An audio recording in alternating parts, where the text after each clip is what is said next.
over from the village of Glen Ellyn, where the Prairie Path runs right through the village and where we have several shops and restaurants. And on the Prairie Path we have this beautiful bike repair station. We believe it's the only one on the Prairie Path. And today we're going to give a demonstration by Colin of Element Bike Shop, a local bike shop, on how to use the various tools. Colin? Thank you so much. Very proud to see a repair stand being supported by local businesses and local towns. It's got many useful things that can keep you going down the trail if you're stuck, or if you're just trying to take care of the basic maintenance on your bike and you don't have the tools available to you. The most useful tool on the repair stand is going to be the pump mounted right here next to the work stand that can accommodate both types of bicycle tire valves. Both the Schrader type valve, which is your car type valve, which you're probably most familiar with, and then the Presta type valve, which takes a little more time to set up properly, and if you don't know how to do it, we'll show you how to do that now. So the first step you want to do is position your bicycle so that the valve or the wheel that you need to inflate is very close to the pump. It has a short hose so that it is very durable, but it's something that you have to make sure your wheel is very close. Position the valve at about 90 degrees or 9 o'clock to the ground. Remove the valve cap, and depending on what type of valve you have, either the Schrader, the large type valve, or the smaller Presta type valve, you want to make sure you insert that that hole onto your valve. Make sure the pump handle is down. That is the open position for the pump. Fully insert it onto the valve. On a Schrader type, we're making sure we bury all the copper colored threads, and then flipping the lever up while it's on the valve. And if done correctly, it will register the pressure inside the tire on the gauge, and that would allow you to continue pumping the tire. You'll want to inflate your tire to the recommended maximum pressure that's listed on the side of your tire. You'll find it in a label or printed somewhere in the rubber. The other type of valve you may have on your bicycle wheel is what's called a Presta valve.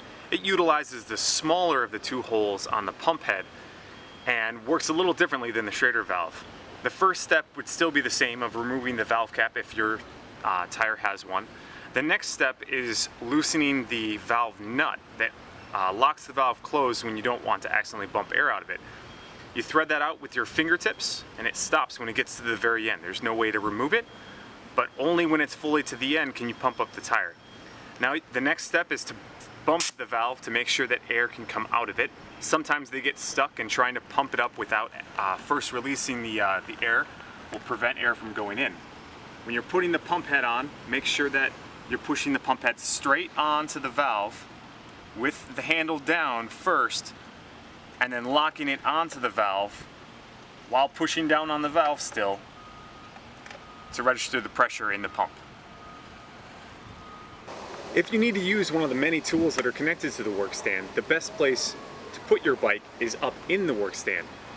The first thing you want to do is check to see if you have anything connected to your seat post, and remove them first, whether it be reflectors, seat bags, fenders, or lights, so that it can securely be fastened in the work stand. Next, lift your bike up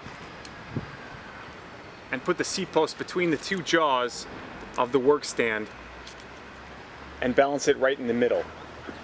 If it doesn't seem like your bike has enough seat posts to mount it on, or you have a different shaped frame or seat post that won't fit between the jaws, what you can also do is pull the bike out and simply hook the seats on the work stand like this. It's not as stable, so you have to be very careful when you go to work on your bike. Connected to the work stand are a number of useful tools. This tool here can be used for two different purposes. On this end here, you'll see it stamped with a 15mm, and this is for tightening the pedals on your bicycle should they come loose while you're riding. The other side is a headset wrench that fits some of the headset bearing adjuster nuts on some of the older style bikes or some of the modern comfort bikes. The other tool you'll find on this side of the work stand will be a flathead screwdriver. Some of the adjusting screws on the bike, whether it be brake adjusting set screws or derailleur adjusting screws, can be adjusted using this tool. The most useful tool on this side of the bike is going to be a folding Allen set, which has a number of different size Allens that can accommodate nearly every bolt on a bicycle. Everything to tightening the crank of the bicycle or some more expensive styles of pedals. So this tool has you covered there. You'll find two tools, one on either side of the work stand, and that's going to be tire levers for removing your tire for either changing flats or if you need to do a tire replacement. This tool here and its partner on the other side of the work stand would be your go-to tool. On the other side of the work stand, we have a individual tool that's a Torx T25, some stem bolts on bicycles, some disc brake bolts, and some disc brake caliper bolts utilize the T25 standard tool, and this tool will allow you to tighten and adjust those items. Another tool on this side of the work stand has two wrenches. Each wrench has two separate size wrenches on either end. This one has an 8 and a 10, and the other one has a 9 and an 11. This can be used for adjusting some cantilever brakes, also tightening the nuts on some accessories like fenders, as well as racks. So this tool you'll find on this side of the rack. You'll find your standard Phillips head, which is also used for loosening or tightening reflectors, a lot of accessories on bicycles, as well as taking care of some of the more advanced adjusting of brakes and derailleurs. I want to thank Colin for an excellent job of demonstrating all the tools that we have on the bike repair station. I want to encourage you to visit Glen Ellyn and use many of our shops and restaurants. Enjoy safe biking, always wear your helmet, and thank you very much, Colin, and tell us where your bike station is, bike store is. We're from Element Multi-Sport. We're located 1 block west and 1 block north of the bike repair stand, right on Main Street at the north end, 1 block north of the train tracks.